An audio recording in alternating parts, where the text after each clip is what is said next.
Olá, sejam todos muito bem-vindos e bem-vindas a este nosso Mundomar. E hoje eu vou entrevistar o autor do livro Crônicas de Vela e Vento. E ele também é um skipper profissional. Você sabe o que é um skipper? Então fica comigo. Mas antes, não esquece de se inscrever no nosso canal no YouTube, apertar lá o sino das notificações, porque daí você vai ser notificado assim que o programa do Mundomar estiver no ar. E pelas redes sociais, não esquece também de seguir a gente se você gostar e fizer sentido para você. O programa Mundomar é um oferecimento de TJG Imports, Marina Verde Mar, Boatlux Cotas Náuticas, JetDeck, Marina Pier 33 e Mundomar Moda Náutica. Então hoje, Guilherme é o nosso convidado no Momento Náutico. Guilherme, vem pra cá. E aí, olá, Guilherme? Tudo bem? Tudo bom, Michele? Que prazer falar com vocês, contigo, com o Mané, nesse programa que é muito legal, que é o Mundomar, que eu acompanho já faz muitos anos. Que bom, Guilherme, um prazer, porque o Guilherme também já é um parceiro, né, Guilherme, de longa data aí nosso. Guilherme já participou de vários eventos aí junto com o Mundomar e a Catimar. Um grande professor, né, Guilherme? Eram uns eventos muito interessantes que a gente fazia lá principalmente quando eu morava em Itajaí, nós íamos subir o rio lá para como é que chama lá a cidade de Santa Catarina, ali da Oktoberfest para Blumenau, nós fazíamos o Blumenau, lembra? Era muito legal.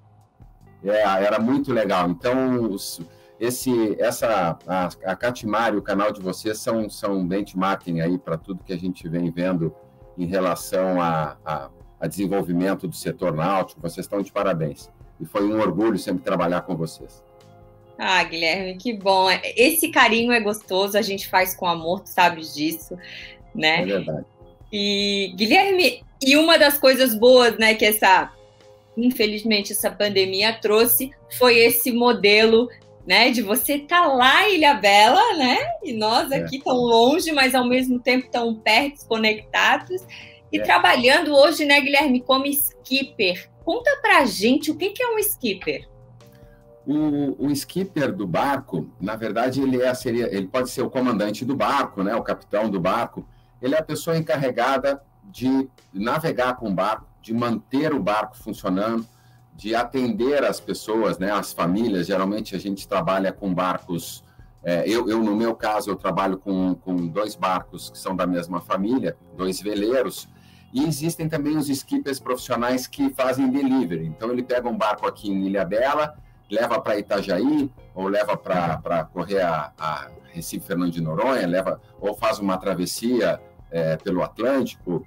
Então tem vários tipos, mas na verdade nós somos as pessoas que comandamos o barco como um todo, né? Então aqui eu trabalho, por exemplo, os barcos que eu trabalho são dois barcos da mesma família, um que é um monocasco, um Beneteau 58 pés, e um catamarã de 56, um Lagoon. Então, o skipper, além de velejar, de programar toda a navegação, levar e trazer o barco com segurança, a gente tem toda uma rotina de manutenção da embarcação, né, desde a parte eletrônica, elétrica, passando por pintura de fundo, manutenção dos mastros. E como são barcos muito grandes para Brasil, né, a gente está falando em Brasil, um barco de 60 pés no Brasil é considerado grande. Na Europa, nos Estados Unidos, ele começa a ficar grande a partir de 65. Então, os tamanhos são diferentes, né? Mas são barcos, Michele, que se nós deixarmos um mês sem ligar nada dele, menos de um mês, as coisas já não funcionam. Então, nós temos toda uma rotina de trabalho. Agora que eu estou com um problema no catamarã na parte de eletrônicos, a gente já está trabalhando em cima disso. Então, são 3 engenheiros eletrônicos aí envolvidos na resolução do problema. Então, são coisas assim, os barcos são vivos, eles têm muita coisa e nós somos os responsáveis por isso. Claro, tu tem outros níveis, né? O skipper que faz delivery, ele pega o barco, dá uma revisada, abastece, vai, entrega, vira as costas e vai embora. Como tem lá no Rio Grande, por exemplo, lá na cidade, os barcos da Delta Yachts, né? Os Delta 36, os 41, são barcos que o Luizinho, por exemplo, o Tony Carúcio pega, sai de Porto Alegre, passa em Rio Grande, abastece, vem aqui e entrega para o cara. Entrega aqui em Ilhabela, entrega em Salvador, e aí ele vira as costas, vai lá buscar outro. O meu negócio aqui é diferente. Eu moro em Ilhabela, fico aqui e eu tenho uma rotina de trabalho dentro desses barcos, né? Então, eu tenho que sair com os barcos a cada semana, eu saio com um diferentemente. Nós mergulhamos para limpar o fundo dos barcos, para limpar os hélices. Então, tem toda uma rotina. Só que é uma rotina diferente, né, do escritório da onde eu trabalhei 25 anos da minha vida. É bem diferente, é bem gostosa. Então, Guilherme, e aí de toda essa tua experiência, que aí a gente vai aprofundar melhor, veio o livro Crônicas de Vela e Vento. Aí ele botou, e aí, vamos para o clube? Vamos deixar bem claro que o Guilherme é um gaúcho, né, Guilherme? Veio aí do Rio Grande com uma cultura de clube, né? Conta pra gente, então, com essa tua experiência, tipo, hoje tu é um skipper profissional, mas isso foi uma escada que se evoluiu na tua vida, e tu contas bem isso no livro. Conta pra gente, então, como veio a ideia do livro. Essa ideia do livro, Michele, era uma ideia que eu já tinha há muito tempo. Eu me criei no Rio Grande Yacht Club, lá que é o clube mais antigo do estado hoje, lá no extremo sul, e ele é um clube muito importante pela localização dele. De Florianópolis até o Uruguai, que são 600 milhas, a única parada que nós temos, ou saindo ou entrando no Brasil, é o Porto de Rio Grande, e o Yacht Club de Rio Grande. Então, o clube foi criado em 1934, já com essa ideia. Hoje nós estávamos ainda trocando umas mensagens aqui no WhatsApp com a Comodoria do Rio Grande Yacht Club, porque eu me afastei de lá já faz alguns anos, mas não saiu, o clube não sai da gente, né? Eu fiquei tantos anos lá dentro, então eu continuo com contato com eles, e esse negócio, acho que alavancado pelo livro, está se criando uma cultura de nós resgatarmos isso. Então, hoje já foi para antes da minha estada no clube, já estão resgatando barcos da década de 30, 40, 50, então toda essa história. Então, isso foi um negócio muito legal. E a ideia do livro surgiu porque eu tinha tanta história, eu convivi tanto no clube, eu e os meus amigos, o Marcelo Vilela, o Alexandre Egger, o Chico Lavieira, o Alberto Coalhada, nós convivemos tanto lá dentro, nós íamos tanto para lá, porque na nossa geração, na década de 70 e 80, não tinha muita opção, né, Michele? Hoje nós temos várias opções aí, mas o que a gente fazia? A gente queria ir para o Yacht Club. Então foram tantas histórias que foram sendo guardadas na minha cabeça e contadas por todo mundo, que eu, agora, já na década de 2000, eu disse, nossa, eu tenho que aliviar a minha cabeça dessas histórias todas, né, liberar espaço na memória do computador. E aí eu me sentei um dia, quando eu morava em Curitiba, peguei o computador, me sentei e comecei a escrever a história. E aí foi indo, eu acho que eu sempre consegui me expressar muito bem escrevendo, e aí eu comecei a escrever. Quando eu vi, eu fiz um esqueleto de mais ou menos o que eu queria pelas décadas, né? E aí fui conversando com pessoas, fui juntando as histórias, fui juntando, linkando as coisas, né? E aí, quando eu vi, o livro saiu. Então, ali eu estou contando histórias desde a década que eu entrei no Yacht Club, que foi em 70, nós chegamos no Yacht Club, efetivamente nos tornamos sócio em 76, e aí fui passando de 76 à década de 80, quando nós começamos com o windsurf, quando nós compramos o primeiro barco da família. E aí eu fui colocando e regando isso com algumas fotos e contando histórias engraçadas, linkando a cidade de Rio Grande, o desenvolvimento da cidade e do clube, né? Para o livro não ficar tão maçante, só contando histórias. E eu acho que o resultado foi bem legal. Quando eu vi, eu estava com 300 páginas quase de livro e muita foto. Aí contratei um revisor, contratei uma pessoa para me ajudar na editoração deles, vamos dizer assim, e eles me disseram, tem que baixar para 200 páginas. E aí a gente foi tirando aqui, arrumando. Então eu levei, na verdade, 5 anos para escrever esse livro. Só que entre eu começar a escrever e terminar, eu troquei de emprego algumas vezes, troquei de cidade de novo, me separei, enfim, várias coisas foram acontecendo. E aí eu agora, um pouquinho antes da pandemia, quando teve mais tempo, eu sentei e terminei o livro. Eu fui no final do ano passado para Rio Grande para fazer o lançamento oficial lá, mas a pandemia lá estava na bandeira preta na época, e nós não pudemos fazer, nós íamos fazer com uma regata da Marinha do Brasil, era um evento bem legal. E aí não pudemos fazer, eu entreguei o livro para o clube oficialmente, porque conta a história minha e da minha geração, mas baseado na nossa vida no clube, né? E aí o livro, na verdade, ele é uma homenagem para o Yacht Club de Rio Grande, né? O Rio Grande Yacht Club, e para o Bororó, que é o boi, né? Que é o Clarimundo Monteiro, que é eu acho que é o grande homenageado, efetivamente, desse livro, são as histórias dele. Tanto que Bororó é ao contrário, né? Bororó é o nome do meu barco, o barco que eu moro hoje, que é uma homenagem a ele, né? E aí no livro tem muita história dele. O Bororó, ele foi nosso capataz lá do Rio Grande Yacht Club, que ele entrou no clube com 16 anos de idade. E como o clube foi fundado por ingleses lá em Rio Grande, pelo Zwig, né? Tinha mais alguém, tinha o Coelho e coisa, mas os Zwig eram assim, pessoas que frequentavam e agitaram muito o clube também. Eles apelidaram o boi de boy, o Clarimundo de boy, né? Que é o menino, que era o cara que ajudava tudo. Aí o boy saiu do clube para servir o exército e voltou. Ele ficou no clube até os 73 anos, quando ele morreu. Então, ele conhecia todo o clube, ele passou por 3 gerações, ele formou, Michele, 3 gerações de velejadores, ensinou para a gente marinharia, ensinou como pintar coisas, como guardar as palamentas, que ele chamava, e ele cunhou várias frases, várias gírias muito legais que estão contadas aí dentro do livro. Bom, então, de boy, ele virou boi, né? Abrasileirou e virou boi. Então, todo mundo conhecia ele como Negrão Boi, Negão Boi, Negão Boi. Então, o Brasil inteiro, da geração antiga, que passou por Rio Grande, conhece. A turma do Rio Grande do Sul tinha um carinho gigante por ele. E aí, na família dele, o apelido dele era Bororó, né? E como eu tinha muito contato com ele, então poucas pessoas chamavam ele de Bororó. E eu era um que chamava de vez em quando.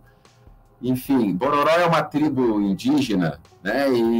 E também é dado para aquele cara que é matuto, assim, mas que trabalha muito, que era muito o Bororó quando ele chegou lá no clube. Ele era um gurizote, ele não tinha, tem foto dele aí com 17, 18 anos no clube. Então, essa é a história do livro, né? Conta a minha história, a história da minha família, da minha cidade, dos meus amigos dentro do clube e principalmente uma parte muito legal da história do Rio Grande Yacht Club. Guilherme, eu achei sensacional o livro, sabe? Na vela a gente percebe muito isso da cultura, de estar na geração, né? Não é só algo que as pessoas elas acham que a vela é coisa para rico, né? Uhum. E a gente hoje vê que não, eles introduzem, se faz muito trabalho, inclusive social, para que as crianças comecem a aprender na vela esse valor que o mar tem, né? Porque é na vela que a gente percebe o vento, a maré, é mais delicado nesse sentido, e isso ficou muito expressado, assim, o que tu escreveu em relação a essa geração, como tu deixou bem claro, né? Isso ficou muito nítido, parabéns pelo livro. Depois a gente edita ele, ó, tem bastante fotos mesmo. E que legal esse carinho, né, pelo Bororó, achei incrível a homenagem. Ele foi uma figura ímpar lá, sabe, Michele? Que pessoa boa. Tanto que ele morreu já faz 25 anos e o clube continua, a turma mais antiga e até as novas que estão chegando, continuam falando do mesmo jeito, com a mesma entonação, usando as mesmas palavras que ele usava na década de 80 e 90. É uma coisa impressionante a força que o boy tinha lá no clube. Tinha e tem até hoje, né? Então, quando a gente fala dele no Brasil, várias pessoas que passaram por lá conhecem. Foi uma coisa que me chamou muito a atenção quando eu vim morar, quando eu saí do Rio Grande e vim trabalhar efetivamente como skipper. Todo mundo conhece o Yacht Club de Rio Grande, Michele. Quem veleja conhece o Yacht Club de Rio Grande. É uma coisa impressionante, impressionante. Porque o cara, para descer ou subir, ele tem que passar lá. Não tem jeito, porque a costa é muito longa, ele não consegue fazer. Então, o que a gente fez de amigos nesses anos todos é uma coisa impressionante, impressionante. Aqui em Ilhabela agora tem um casal de argentinos, o Gardelon e a Gabi. Eles moram a bordo há muitos anos. Eles são chefes de cozinha, velejadores profissionais, e eles moraram com a gente lá no Yacht Club. Então, eles estão aí no livro, eu não me lembro se tem alguma foto dele, mas tem história deles aí. Eles moraram lá com a gente. Uns alemães foram para lá também, chegaram com algum problema, e aí resolveram o problema, o clube todo ajudou, e eles não foram embora, ficaram quase um ano lá morando com a gente. Tem um catamarã da Letônia, eu nem sabia que na Letônia se velejava, chegou lá, ficou 6 meses com a gente também. Então, o clube tem o Yacht Club tem o foco dele... É o coração, né? O foco dele sempre foi de ajudar a todos. Então, não tem como chegar lá e não ser ajudado. Não tem. Tu vai chegar lá e tu vai resolver o teu problema. E isso faz com que as pessoas se encantem pelo clube. Realmente, o clube é uma grande família lá. Claro, mudou muito hoje, né? As coisas mudaram, mas ele continua ainda muito forte. Os clubes no Rio Grande do Sul são muito fortes, né? Então, é isso que eu ia te perguntar. Não é em todo o estado que existe essa cultura do clube, né? Agora que tu estás em São Paulo, que tu tens uma outra experiência, claro que o Guilherme já é um homem bem viajado e tem outras experiências, mas como que tu vê hoje, Guilherme, essa cultura de clube? A cultura de clube é muito difícil manter, né, Michele? Porque, como eu falei lá antes, né, nós não tínhamos muita opção. Então, nós acordávamos sábado de manhã cedo, quando não tinha aula, e íamos para o clube. Ou logo depois saíamos do colégio e já íamos direto para o clube também.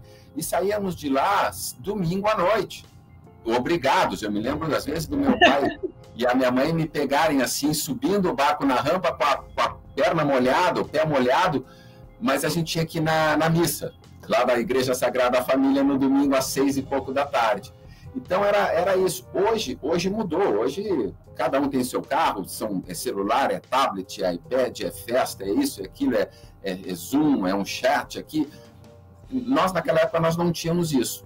Hoje, como as opções aumentaram tanto, a criançada não vai mais muito para clube. Mas, por exemplo, vou falar de 2 clubes que eu conheço bem, tá? Que é o Veleiros do Sul, em Porto Alegre, e o Rio Grande Yacht Club. Ainda existe uma força muito grande das famílias. As famílias levam muito os seus filhos para lá e os pais vão conseguindo colocar os filhos na escolinha de vela e isso vai se desenvolvendo e vai mantendo a cultura de clube no Rio Grande do Sul, né? Isso a gente consegue manter. A escolinha de vela do Yacht Club, que foi criada pela Suzy Altmaier, que leva o nome do pai dela, que era o João Altmaier, o Leão, que a gente chamava, porque ele era brabo com a gente, estava sempre gritando com a gente, então era o velho Leão. A escolinha do clube está muito forte hoje. O Arizinho, que é o professor, ele está fazendo um trabalho sensacional, então nós temos crianças, hoje é coisas mais bonitinhas, crianças bem pequenininhas, todas arrumadinhas, velejando com todo o estilo, os barquinhos bem arrumados, isso no Veleiros do Sul, no Jangadeiros, no Sava Clube, em Porto Alegre, no Veleiros Saldanha da Gama, em Pelotas, no Yacht Club de Pelotas, isso aí ainda é muito forte, os clubes no Rio Grande do Sul são muito fortes. Já aqui para cima mudou muito isso, por exemplo, o Yacht Club de Ilhabela tem uma parte social, eu vejo ali que tem, mas o mais forte, sem dúvida, é uma garagem de barcos.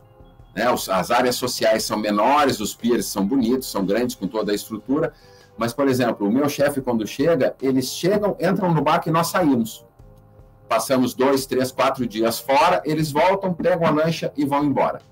Né? Não tem muito mais assim essa cultura de clube. E fora que aqui na Ilhabela, no canal de São Sebastião, tem 10, 15 marinas aí à disposição, né? Então, saudade do clube, então, né? Exatamente. E aí, por exemplo, em Salvador, eles têm boas marinas, tem um clube menorzinho lá, onde o Sérgio Augusto, um colega nosso, tem barco, tem o Aratu, que são também clubes, mas a grande maioria hoje é marina, né? Virou um depósito de barcos, assim. Depósito que eu digo de guardar e usar, não é porque ficaram jogados, não.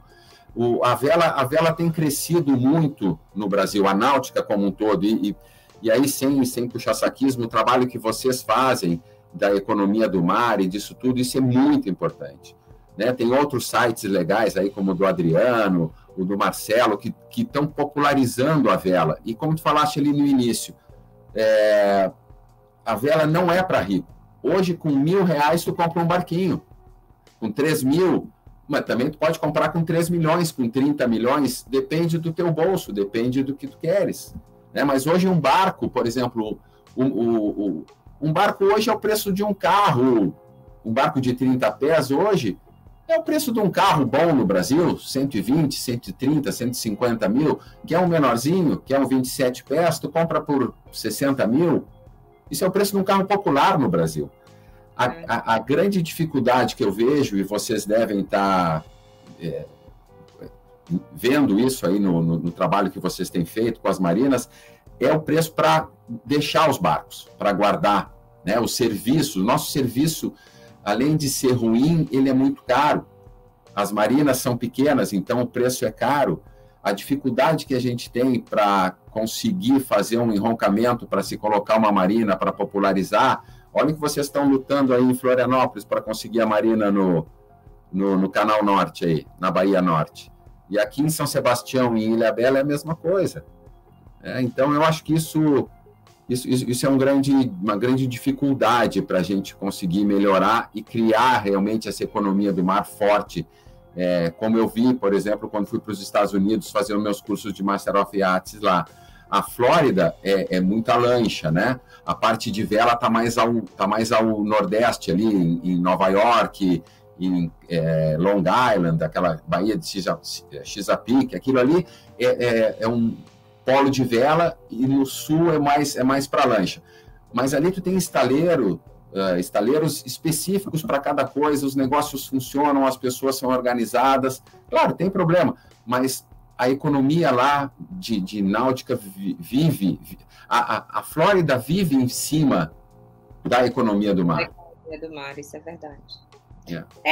A gente trabalha para democratizar esse acesso, né? Tanto nas águas no mar, quanto nas águas interiores, porque nós temos bastante e precisamos desenvolver cada vez mais, né? Isso é importante. A vela também acontece em águas interiores. A gente precisa incentivar, mostrar para as crianças, mostrar para os pais, para o município que dá para levar a vela para esses lugares, né? Então, é um trabalho nosso, né, Guilherme? Porque a gente tem experiência, então a gente tem essa missão de levar essa informação, de incentivar e desenvolver para que todo mundo aí tenha uma cultura e essa democratização. Vocês fizeram um dos vídeos de vocês aí, foi com o pessoal numa represa, né? A cidade deu um super apoio, lembra disso? Foi com vocês, não foi? No Festival Náutico? Não foi? Vocês foram entrevistar um senhor lá numa cidadezinha que eles estavam criando um clube numa represa, não foi lá? Não foi? Bidon Batista. Isto. E está saindo a Marina lá. Super legal isso aí. Eu velejei muito, quando eu morava em Curitiba, eu velejei muito em Curitiba, na represa do Passaúna. Eu velejava de windsurf e de pinguim, que é um barquinho, um monotipo antigo aí da década de 70, foi um barquinho super legal. Eu até tenho ele ainda até hoje, vou trazer aqui para São Paulo para os clássicos e tudo. Eu velejei bastante em Curitiba. Lá tem represas muito boas para serem velejadas. Só que é difícil. Briga entre governadores, um mandou fechar, o outro mandou abrir, até que a gente conseguiu que abrisse. Aquelas coisas, né? Para tu ter uma ideia, Michele, depois tu vê se tu quer botar isso, mas a represa do Passaúna era um lugar imundo, sujo, desova de cadáver, pescador, tudo era uma desgraça. Aí o Beto Richa, na época, conseguiu abrir aquilo ali. e botou um clube de windsurf, um clube de caiaque, um clube de sup, vai lá hoje, está lindo, tudo funcionando, não tem mais cadáver, não tem mais sujeira de pescador, não tem mais nada. Não estou falando mal do pescador, mas aquele pescador que vai ali para subsistência, pegar um peixinho para comer, eles vão deixando tudo que está ali, porque o cara não é pescador, ele está tentando comer. Então, a gente sabe que se entregar para quem é da náutica, as coisas funcionam, porque a gente cuida. A gente é um parceiro do Estado para cuidar disso tudo, né? Vocês acompanham, eu vejo os filmes de vocês lá na Itália, vendo as marinas, que inveja daquilo, as marinas dentro da cidade, tu desce do teu carro no teu barco. Sim. Mas a gente tenta trazer esse modelo, né, para perto, para dizer que dá para fazer, né? É mais para uma provocação mesmo de ideias, de criatividade, e todo mundo pode fazer, e como tu disse, aquela água que não se usava, né? Quando a gente usa, a gente sabe o valor que tem. Exatamente. Né? Por isso, hoje nós da náutica, ninguém quer navegar em mar sujo. É o lugar que a gente menos quer ir, porque não dá para mergulhar, né? Exatamente. Por mil e outros motivos, gente. Água suja, não. Né? Não só suja, né? Porque ela pode ser barrosa, etc. A gente continua andando e navegando, tá tudo certo. Um exemplo disso é lá em Porto Alegre, né? Porto Alegre a água é super escura, porque é de rio, mas o rio, quando nós começamos a velejar lá, era um terror. Era um terror. Década de 80, 90 era um terror. Hoje está bem melhor, bem melhor. Está muito melhor. Hoje ele está navegável, passando ali para o sul, quem vai para Ponta Grossa ali, que é uma região passando a praia de Ipanema, ele já tem balneabilidade, então ele está muito melhor do que era, né? Na época que a gente velejava, tinha que desviar de cadeira, de refrigerador, de tudo que vinha boiando. A gente que trabalha, né, no Limpeza dos Mares, por exemplo, a gente vive aí para conscientizar as pessoas de que não é o que a gente encontra, né? É porque aquilo está ali. Exatamente. Não é o plástico, não é a bituca. Isso foi feito para nós, seres humanos. Cada um tem seus vícios e tá tudo certo, né? Cada um usa o que quer. Agora, como a gente descarta isso que é o elo da questão e que faz toda a diferença. Né? A gente tem que trabalhar tudo nisso. Aqui agora no canal de Ilhabela, o que a gente tem visto de máscara de Covid na água é uma coisa impressionante. E o peixe não usa máscara. É uma coisa de doido, assim, sabe? Mas é isso aí. Isso é uma luta que a gente vai ter para o resto da vida. Mas eu acho que está funcionando, eu acho que as coisas estão funcionando. Eles estão atacando as crianças, eu acho que isso é mais legal, né? A gente vai criando a cultura na criança. Agora, enquanto a gente tiver despejo, como na Baía de Guanabara, por exemplo, que, né, a Baía de Todos os Santos, ela é muito bonita, linda, mas vai entrando lá vai indo lá para o fundão para tu ver de onde está vindo isso aí tudo. Mas é um problema. Vamos botar esse pessoal para navegar, vamos botar esse pessoal para velejar, para andar de sup, porque não importa como, a gente tem que usufruir, porque a água é remédio. Exatamente. Né? Água salgada de água salgada. É o que faz a gente crescer na vida, é suor, né? E água salgada. Então, Guilherme, agora um minutinho que eu tenho um recado importante para dar aqui para nós, porque quero te convidar para colocar aí na sua agenda. Dia 4 de novembro começa o São Paulo Boat Show e você vai ver todas as novidades, lançamentos do mercado náutico brasileiro. Então confere aí o que teremos neste evento. Vem aí o maior salão náutico indoor da América Latina, o mais importante do Brasil. O São Paulo Boat Show 2021, de 4 a 9 de novembro no São Paulo Expo. Moderna infraestrutura e localização privilegiada. Venha conhecer de perto os principais lançamentos do setor e comparar os produtos lado a lado. E ainda aproveitar os preços e condições especiais que você encontra somente em uma feira náutica. O evento seguirá todos os protocolos de segurança e saúde com relação à Covid-19. Não perca! 24º São Paulo Boat Show. de 4 a 9 de novembro no São Paulo Expo. Mundo Mar no São Paulo Boat Show 2021 é um oferecimento de Boat Show Eventos, Simhead e Boat Lux. E o Mundo Mar não vai te deixar sem ir neste evento, porque nós vamos sortear o ingresso para você e um acompanhante. Então, para concorrer, você se inscreve aqui no nosso canal no YouTube e nos comentários você escreve "Eu quero um ingresso", ok? Então, a partir deste vídeo, você já começa a concorrer os ingressos para o São Paulo Boat Show. O Salão Náutico, ele é puramente lancha, né? Mas o mercado de lancha no Brasil, ele cresceu muito. E isso a gente já vê, Michele, por exemplo, aqui eu tenho amigos que são donos de escola de navegação, de atismo, de lancha, de jet ski. O crescimento da procura por isso é muito grande, muito. Então, a economia do mar já começa a girar, mesmo sendo um esporte, por exemplo, totalmente diferente da vela, né? A lancha é totalmente diferente da vela. A única semelhança é que os dois flutuam, porque são culturas diferentes. Não estou dizendo qual é melhor, qual é o pior. São barcos que navegam na água, mas são culturas diferentes. Exemplificando, por exemplo, o prazer do lancheiro, que a gente chama, é estar num lugar, né? É ir rápido, chegar lá e ficar naquele lugar o dia inteiro, faz um churrasco, ou almoça em algum lugar, ou desce. O prazer do velejador é ir até aquele lugar. Ele vai, chega lá, vira de borda e volta. Porque a gente já foi aproveitando a natureza e tudo que a gente queria fazer, indo até lá velejando. Então, são culturas bem diferentes. A gente começou a conversar sobre isso, né?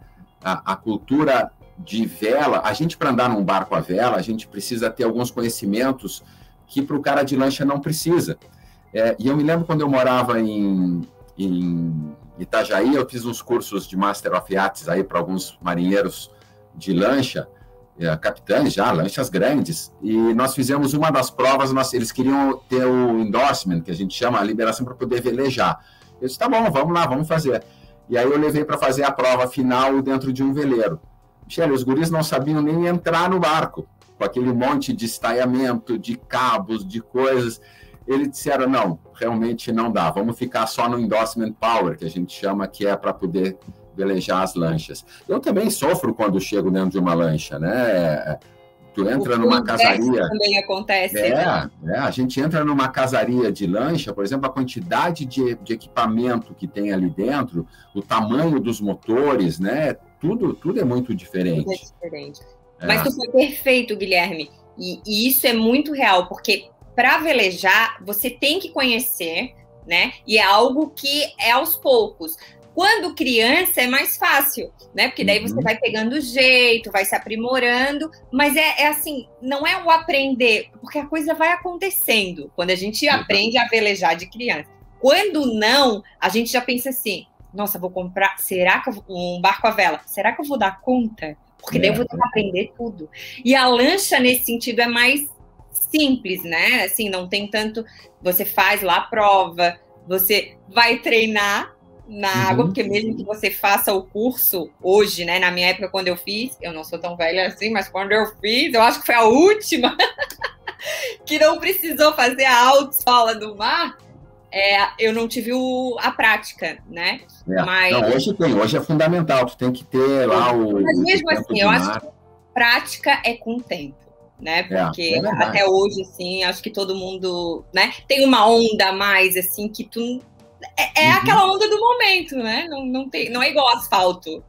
Não, exatamente, sem dúvida. E quando a gente pega as coisas de criança, a gente vai aprendendo, vira o barco, leva a retrancada na cabeça, corta o supercílio, volta para casa sangrando.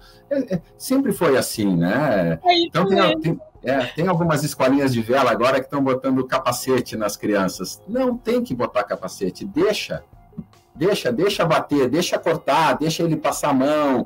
Tem que deixar, porque é assim que a gente aprende, né? Hoje o mundo é muito chato nessa coisa. Eu entendo, a escola tem medo que o pai processe, eu entendo isso. Mas tá muito chato esse negócio. E aqui no livro... Tu sabe que a minha filha, ela assim, quando ela chega e diz assim, mãe, cortei o joelho, deu, ai, que bom, dela, como que bom? Eu assim, quer dizer que tu brincou, tu tavas brincando, minha filha, porque hoje é tudo internet, vocês não têm nem tempo de se machucar.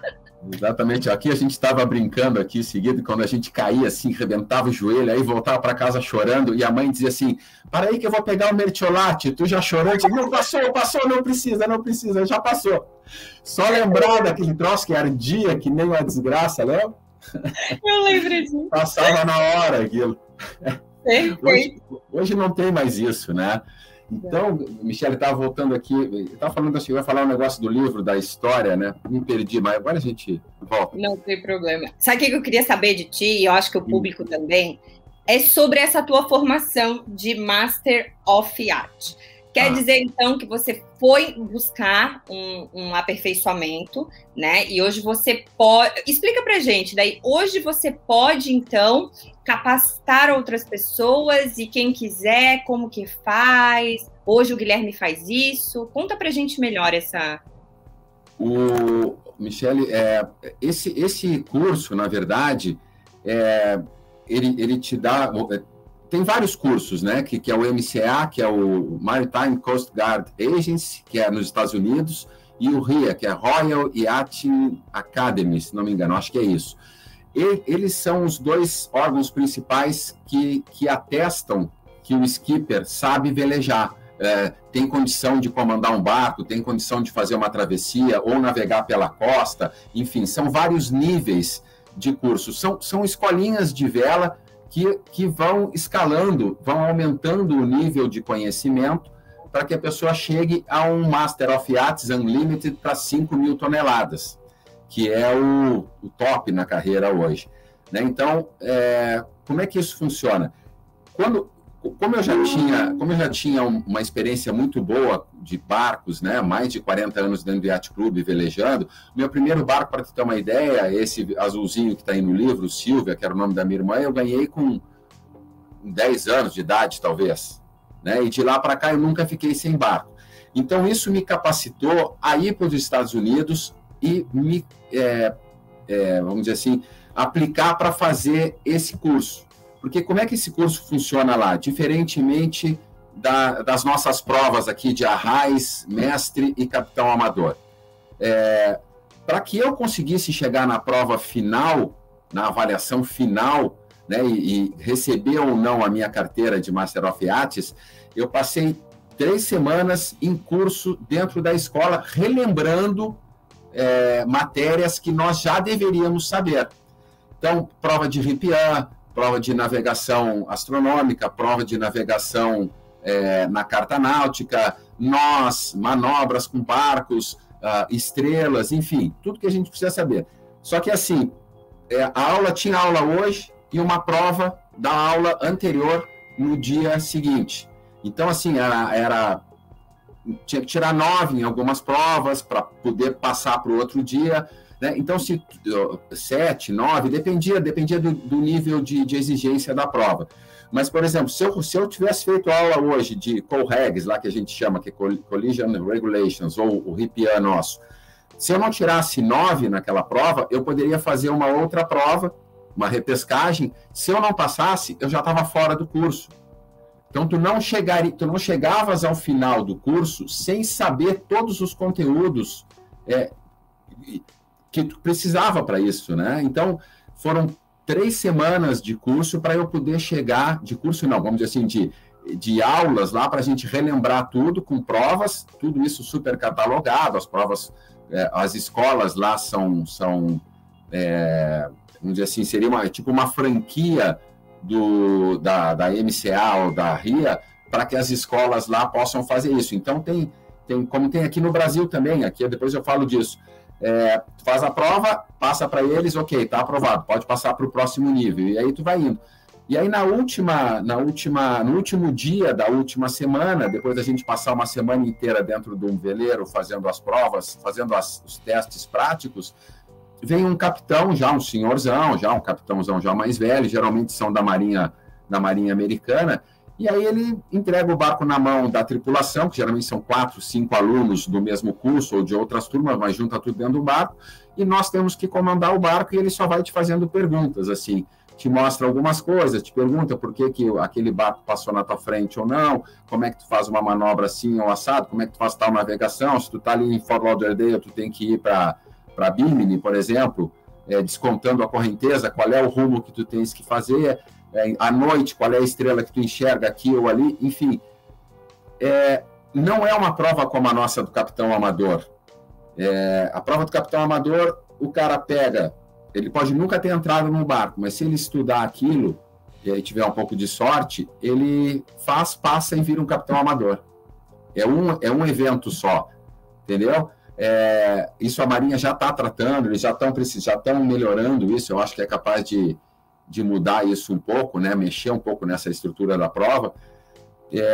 E aqui no Brasil, Michele, a gente tem hoje aqui em Ilhabela a escola do Arturo, que é um capitão, ele é um equatoriano que mora aqui no Brasil há muitos anos, ele veio fazer aqui a escola a EFON, né, de Marinha Mercante, e ele ficou no Brasil, e aí ele trouxe essa franquia das escolas para cá, para o Brasil, e aqui, quando eu voltei para cá e morava em Itajaí, eu apliquei também para poder ser instrutor dessa escola, né? Então, a escola era aqui e eu era o responsável pelas aulas, pelos cursos aí no Sul. Então, eu fiz vários cursos aí na cidade de Itajaí, nós formamos umas 3 ou 4 turmas aí, e aí depois, quando eu vim morar em Ilhabela, trabalhando aqui, eu não tinha mais tempo para dar as aulas, eu não conseguia mais fazer isso, até porque o Arturo está aqui, consegue com a equipe dele ser um instrutor. E aí eu fiz uma outra aplicação, eu apliquei para ser aquele capitão antigo lá, que faz a última prova. Então, os caras passam aqui a semana inteira, 10 dias treinando, e aí no último dia eu vou para bordo com eles, aí o instrutor, que é o Arturo, sai, e eu vou para bordo com eles cobrar deles o conhecimento que eles adquiriram, que eles revisaram nesses últimos anos todos de vida deles. Então, é um curso muito legal, ele é muito completo. Esse curso que eu tenho, que é o Master of Yachts Unlimited, ele já me dá... eu posso velejar o mundo inteiro sem nenhuma restrição, em barcos até 200 toneladas. 200 toneladas, para ter uma ideia, esse 58 que eu trabalho aqui, um 58 pesa, um barco super robusto, pesa 22. O catamarã, que é um barcão grande, né, 2 cascos, super pesado também, pesa 36. Então, sobra tonelagem. Se eu fosse um cara mais jovem, ou estivesse começando nisso, eu, a partir de agora, eu começaria com o logbook meu, profissional, e ia acumulando milhas. Aí, daqui um pouquinho, eu posso passar para barcos de até 3.000 milhas, mais milhas eu passo para 3.000 toneladas, eu posso passar para barcos até 5.000 toneladas e me tornar efetivamente um capitão de um navio comercial. Então, é muito legal isso. E era uma coisa que, quando nós começamos, quando eu fui fazer isso, há poucos amigos, eu acho que eu fui segundo ou terceiro aqui no Brasil a ter isso. Hoje nós já formamos muita gente, porque até os amigos que estão trabalhando fora hoje, Michele, lá nos Estados Unidos, é exigido isso deles lá. Nenhuma seguradora hoje faz o seguro do barco se tu não tiveres capitão amador aqui no Brasil, ou o Yacht Master, ou Master of Yachts, são 2 cursos diferentes, né, um pouquinho, tu tem que ter isso lá também. Então, muita gente do Brasil, quando veio passar férias aqui, terminou vindo para cá e fazendo as provas aqui com a gente na Ilhabela. É muito legal, é um curso realmente, e ali ele te dá, quem passou naquilo conhece, quem conseguiu chegar até a última prova é porque tem conhecimento da matéria. Importante isso. Então, quer dizer que hoje o Guilherme é o doutor da náutica, podemos dizer assim, nessa parte de vela? Não, eu gosto muito, né, Michele? Então, eu estudo muito, eu estou sempre envolvido com alguma coisa, e como a náutica é muito pequena, a gente se conhece todo mundo, e eu vindo aí do Sul, eu montei a minha base aqui, né? Eu moro a bordo do Bororó, que é um barco francês, um Amel 36, e todo mundo hoje que está vindo para cá, subindo ou descendo a costa brasileira, termina me ligando, sabendo onde é que tem boia, onde é que tem isso, como é que faz aquilo, quem é o cara que ajuda aqui ou ali, qual é o curso que dá para fazer. Então, eu terminei com muito boa vontade, e eu adoro isso, sendo um pouco assim, meio que um ponto focal, vamos dizer assim, da turma da vela que vem do sul. A turma termina parando aqui, a gente faz um churrasco, toma um vinho, é uma festa, isso aqui virou uma festa, e eu adoro essa coisa, né? Vou contar uma para vocês aí, depois tu vê se dá para encaixar.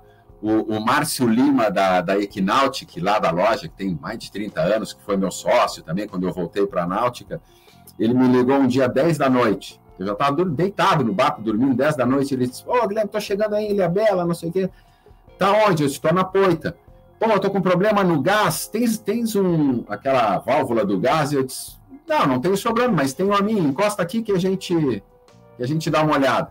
Bom, para resumir, Michele, acho que era umas 1 e pouco da manhã, ele encostou do lado do Bororó, nós começamos a mexer, eu desmontei toda a área, todo o gás do meu barco, passei tudo para o barco dele, às 5 da manhã eles foram embora com tudo funcionando, nós já abrimos uma cerveja, começamos a tomar, e no outro dia de manhã eu acordei, fui lá, comprei tudo e montei no meu barco de novo, entendeu? Então, essa camaradagem que a gente tem de vela, isso na náutica, né? Eu falo de vela porque é o que eu conheço, a gente não encontra muito fácil assim, né? Então, isso é muito legal. E vários, assim, tô dormindo, eu toco o telefone, putz, cara, tô aqui parado na praia tal, faltou combustível, espera aí, tô pegando o bote, aí eu venho, pego o bote do barco, vou lá, busco, reboco, ou levo combustível. Isso é muito legal, essa troca de experiências que a gente faz na náutica. Agora, semana passada, teve o brasileiro de HPE, que eu velejei aqui antes do campeonato para ajudar nas tripulações. Pô, tava aqui o Robert Scheid, tava o Samuel Albrecht, que foi para a Olimpíada, tava o Souza Ramos, tava o Bochecha, aí de Floripa. Então, o Juninho, que corre na Europa, veleja na Europa. Então, a gente está o grupo é muito pequeno. Então, tu pega o Robert, por exemplo, que é eu não sei quantos títulos mundiais o Robert tem. De laser, eu acho que ele tem 11. Medalhas, ele tem 5 ou 6. E ele está sentado com a gente, conversando, batendo papo na maior tranquilidade, entendeu? Eu acho isso muito legal no esporte à vela. Esse teu ponto de vista foi importante no sentido de quando a gente pensa, né, ou quando a gente imagina que alguém mora a bordo, a gente sempre pensa que a pessoa está sozinha, né? O barco sozinho. E não, por esse teu ponto de vista, essa camaradagem, vamos dar as mãos, isso realmente não tem preço. É verdade. É impossível, por exemplo, para um velejador, alguém te pedir uma ajuda, por pior que seja, tu não ires dar essa ajuda. É impossível para nós, não passa isso na cabeça. Tanto que a gente passa por pescador, que a gente nunca viu na vida, e abana. Né? Passa por uma lancha e abana, passa por outro veleiro e abana. Parece que é super amigo. As pessoas, quem é? Eu não sei. Ele está pescando, então é amigo, né? É amigo. Porque não é como o carro, né, Michele? Tu não vai parar o carro no acostamento e chamar o seguradora. Não tem. Então, algum dia tu vai precisar disso. E aí o cara vai dizer, pô, Guilherme, o cara que nunca ajudou ninguém, deixa se ferrar aí. Acho que é difícil, mas não tem, né? E agora, você estava falando negócio de morar a bordo. Eu moro aqui, né, na ilha, eu moro sozinho a bordo. Mas, realmente, não tem solidão nesse meio nosso. Aqui no meu entorno tem 4, 5 barcos, tem esse casal da Argentina que está aqui, tem um outro argentino que está morando aqui no Brasil já faz muitos anos, nos 50 pés, tem a Karina, a Joana, do Criloa, está morando aqui perto também, e o entra e sai de barcos, né? O pessoal aí de Floripa, teve aqui agora o Cláudio Copelo, passou aqui, conversou comigo, passou 2 vezes já, o Marcelo Bonilla. Então, é movimentado isso aqui, a minha vida é movimentada aqui, é impressionante. Olha, que legal! Então, vamos o que vier na cabeça, me responde, tá? A vida que tu levas hoje, assim, era o que tu imaginava, o que tu desenhou para tua vida? Porque hoje tu mora a bordo, tá sozinho, porque tu falou, né, que se separou. Como que é a vida do Guilherme hoje? A vida está exatamente a que eu imaginei na década de 80. Então, o meu projeto de vida, há muito tempo, eu sempre quis morar a bordo, sempre, desde que eu ganhei meu primeiro barco. Eu queria viver de iatismo, mas eu morava em Rio Grande, longe pra caramba. Naquela época, uma passagem Porto Alegre, Rio de Janeiro, custava uma Babilônia de dinheiro. Hoje está caro também, mas naquela época a gente não tinha essa condição. Então, o meu primeiro sonho foi ser oficial da Marinha de Guerra brasileira. Mas eu não consegui, não teve como, eu tinha que ir para o Rio de Janeiro para estudar, para fazer os cursos lá, e a minha família não era uma família de posses para a gente mandar um filho para o Rio de Janeiro para estudar, para ver se vai passar num concurso de escola naval, né? Primeiro era o colégio naval, depois a escola naval. E aí eu vi o seguinte, eu disse, bom, eu vou precisar, para fazer o que eu quero, eu vou ter que me virar, eu vou ter que dar o meu jeito, vou ter que ganhar o meu dinheiro. Então, vamos embora.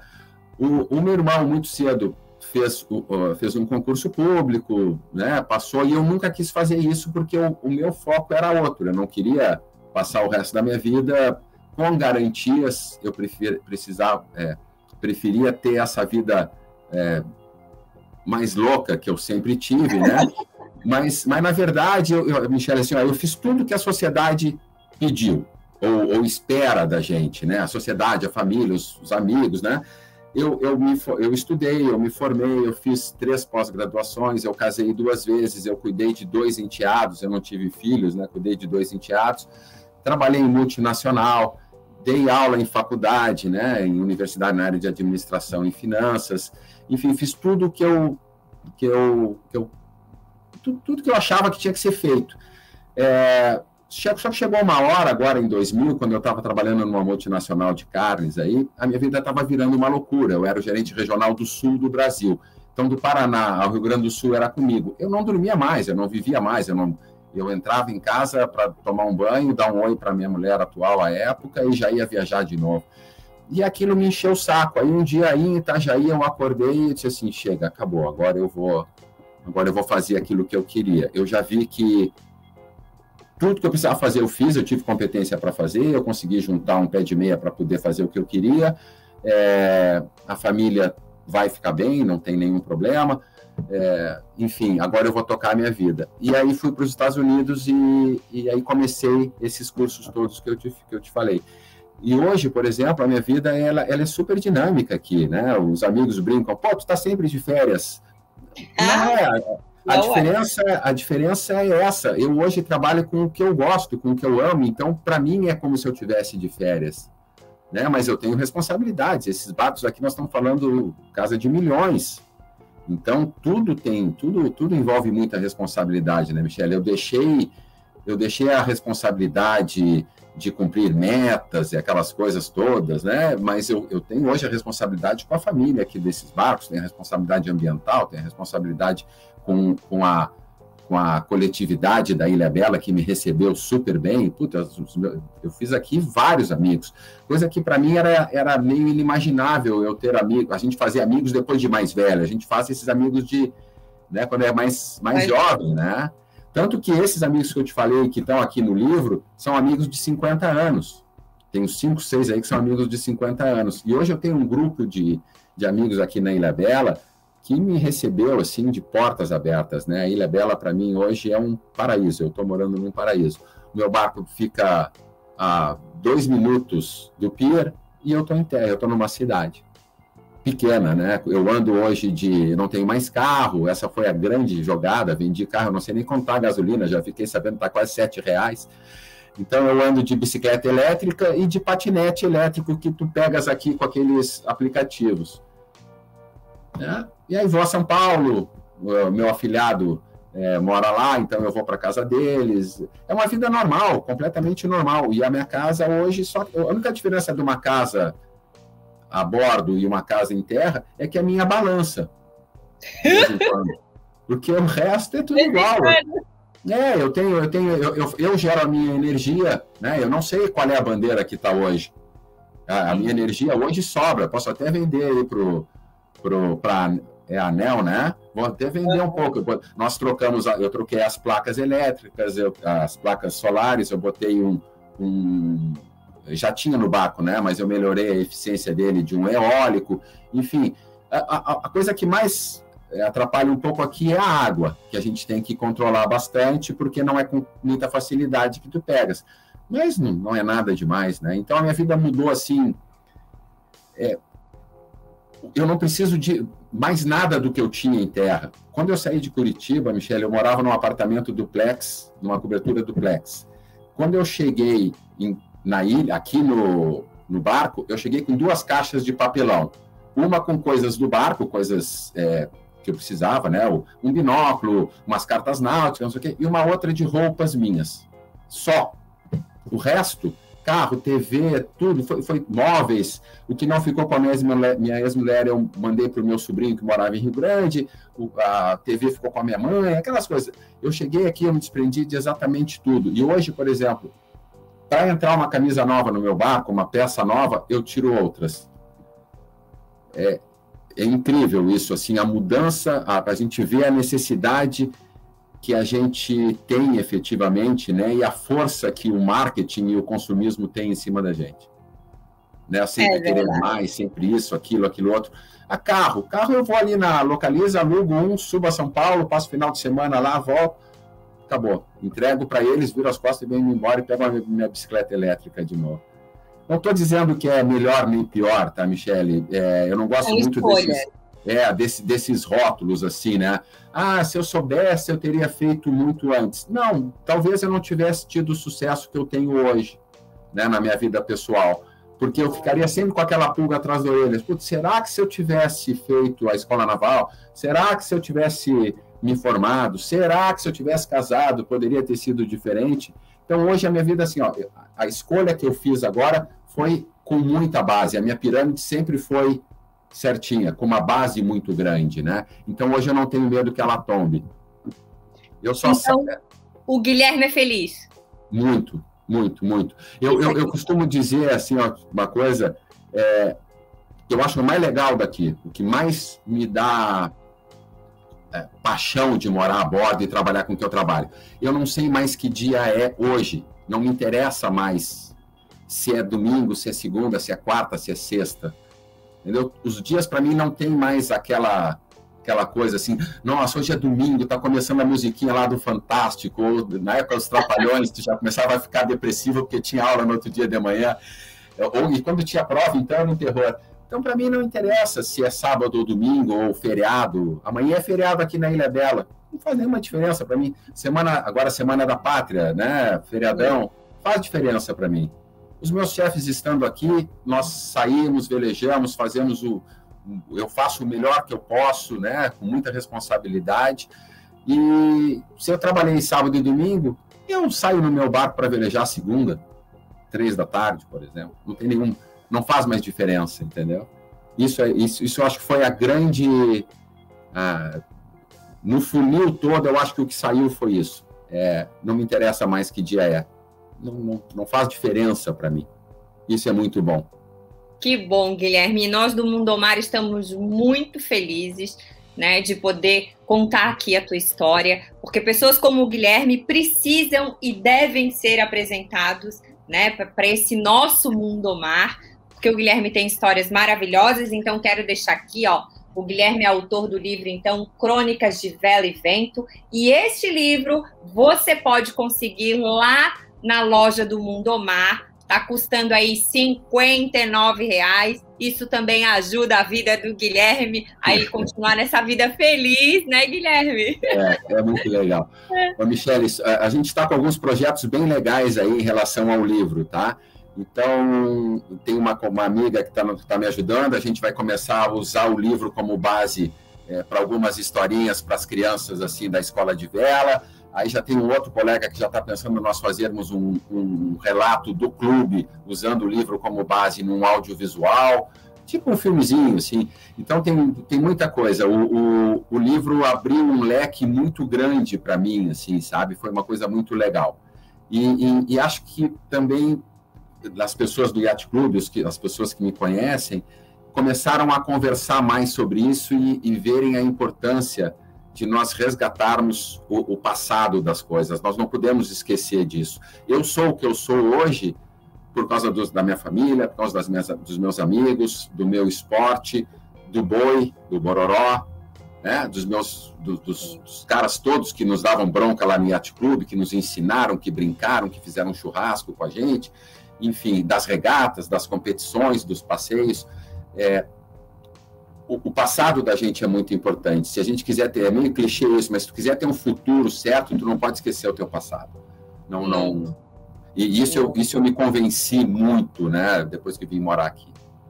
Com certeza. Guilherme, foi um prazer conversar contigo. Então, hoje a gente conversou com Guilherme Sucena, o autor do livro, e hoje um skipper profissional. Guilherme, obrigada, viu? Boa sorte, tudo de bom para ti aí nessas navegadas. Muito obrigado, Michele. Eu agradeço muito a ti e ao Mané. E esses programas, né, tanto a Catimar como o programa Mundo Mar, são coisas assim fenomenais. Vocês deram uma ajuda, estão dando ainda uma ajuda gigante para a náutica no Brasil. Muito obrigado pela oportunidade. A gente que agradece. Tchau. Tchau. Então, não esquece, para adquirir o livro então do Guilherme Sucena, corre lá na loja do Mundomar. E não esquece, no mês de setembro, a gente comemora o Dia Mundial da Limpeza dos Mares. E por isso, qualquer peça que você adquirir da moda náutica do Mundomar, 10% será revertido para o projeto Limpeza dos Mares. Você pode fazer a sua parte. Eu ponho a mão e faço. Então, esse foi o programa Mundomar, entrevistando o Guilherme Sucena. Gente, até o próximo programa. Até lá!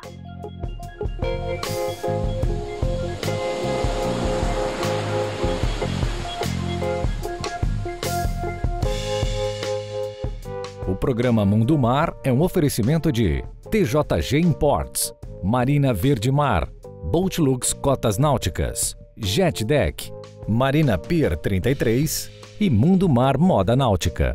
Mundo Mar no São Paulo Boat Show 2021 é um oferecimento de Boat Show Eventos, Simhead e Boatlux.